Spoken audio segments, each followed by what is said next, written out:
From pallets to strips to small panels to large panels. Now what? You can make a coffee table, a dining table, a chair, a bookshelf, a benchtop, a hall table, a planter box.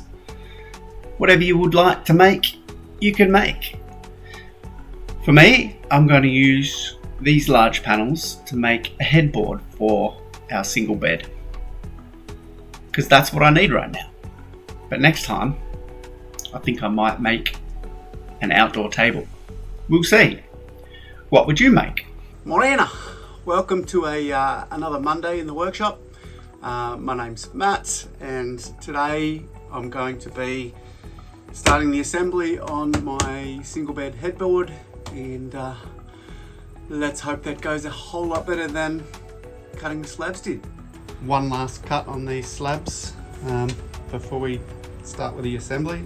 I just need the front corner trimmed off. Starting to come together. When I'm assembling this, I have to think about the weight, because you're not going to be able to pick the whole thing up. I think I showed early on a picture of all the 10 slabs in one big cube. It's basically, imagine lifting that. It's not going to happen. So you have to be able to assemble it on site. So it's going to have to be in 4-5 separate pieces.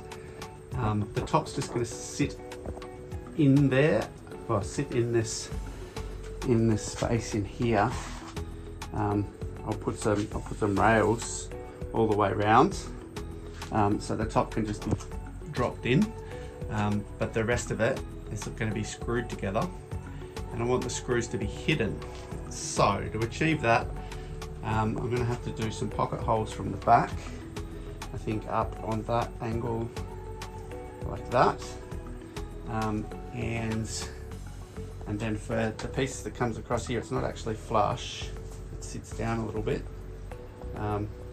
Pocket holes in from the back of that go that way, so you'll assemble that onto these guys, and then that on the back, and then drop the top in.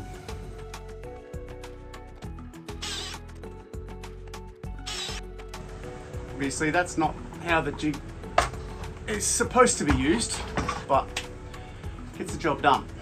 I need this shelf, which actually goes on the top. It sits something like that,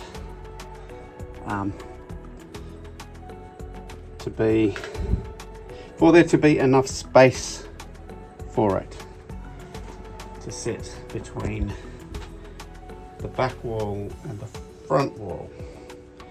So what I've done is I've made these little spaces, and I'm going to add a strip that goes somewhere like that, so that when I put the front on, it can butt up against that, and there'll still be enough room between the back of the front and the front of the back for that shelf to fit.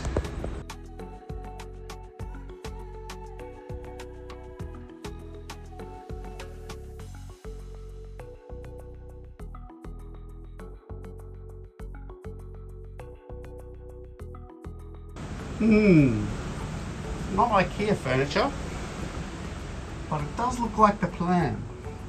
Look, shelving fits in. So I'm going to figure out what needs chamfers, what needs roundovers, you know, that sort of fun stuff. You ready, Potty? Yeah, let's do it.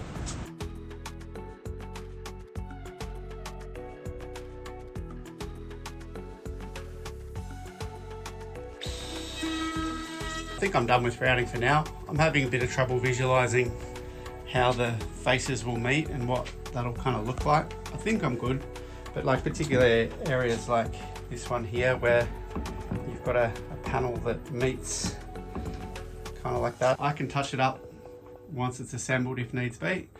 I'll dry fit it again once I've primed everything. I also forgot that The show face for this one is actually this strip here above the shelf. So I probably should have put that panel up the other way around, but it's all good. It's all character, right? We love character. Anyway, it's going to be sanded, filled and painted white, so nobody's going to know.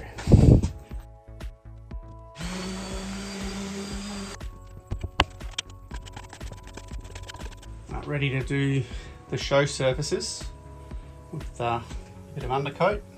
The show surfaces didn't need much filling, so I'll do them first. Rougher sides had a bit more work to do, so I'll leave them to dry for a bit longer. But in the meantime, just get the show surfaces painted, make a start.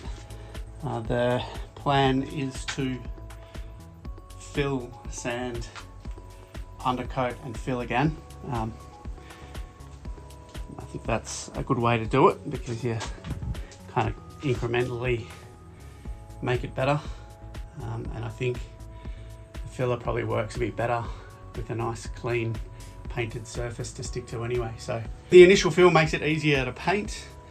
The paint makes the fill work better, and you end up with a good result. At least that's my theory anyway. So,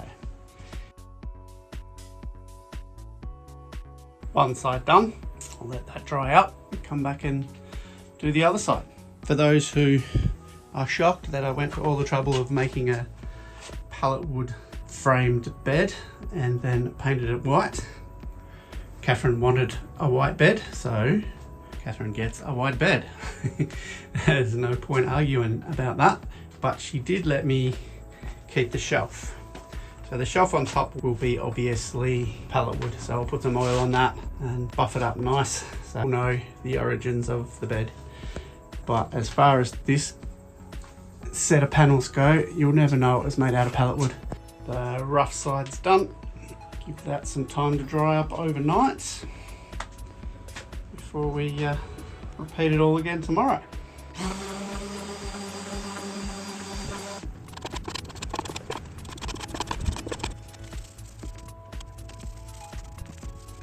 The plan is to use this concoction to start with, and that's about 50-50 linseed oil and terps.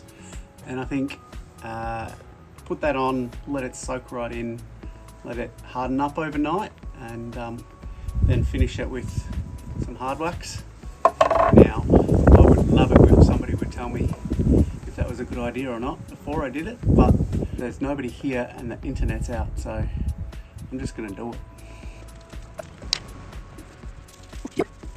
I think what happens, or what's supposed to happen, is that the oil soaks in and helps kind of balance out the moisture levels over time. It kind of makes sense to me, and then the hard wax should protect it. Anyway, that's what I think. It really did turn it very yellow.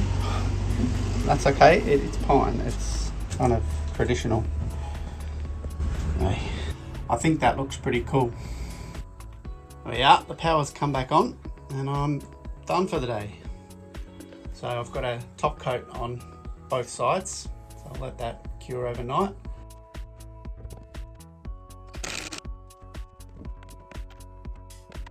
I'm quite pleased with that.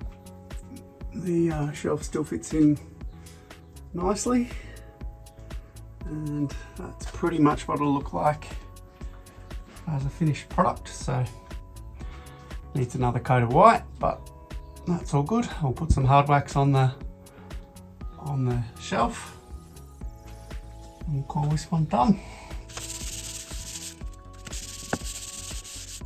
So smooth.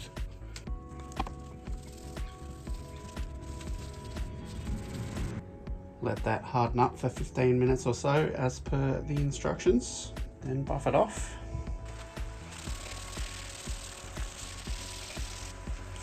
I have to say I'm quite pleased with that. The wax that's going on, you can feel it filling up the tiny micro cracks, and yeah, it ends up very nice and smooth, buttery buttery soft. I really like it. Painting these guys has been a bit of a mission. The humidity here, I think, is the main problem. It takes literally a full day to dry.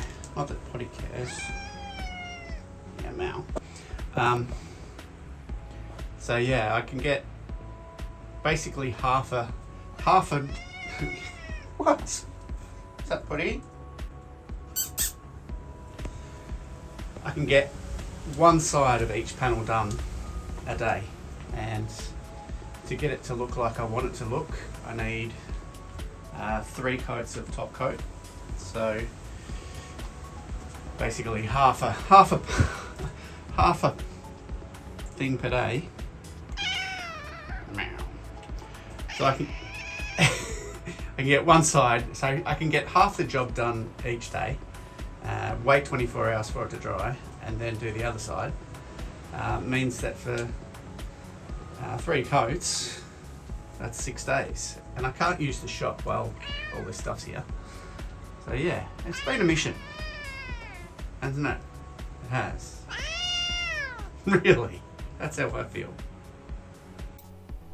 If you've come this far and you're curious about how all the panels came together and such, I'll link a playlist above and in the description. And I'd like to say thank you for watching along with me. And yeah, maybe consider a like and a subscribe. That'd be great. And I'll finish this bed project off in the next video. Thanks so much. Catch you next time.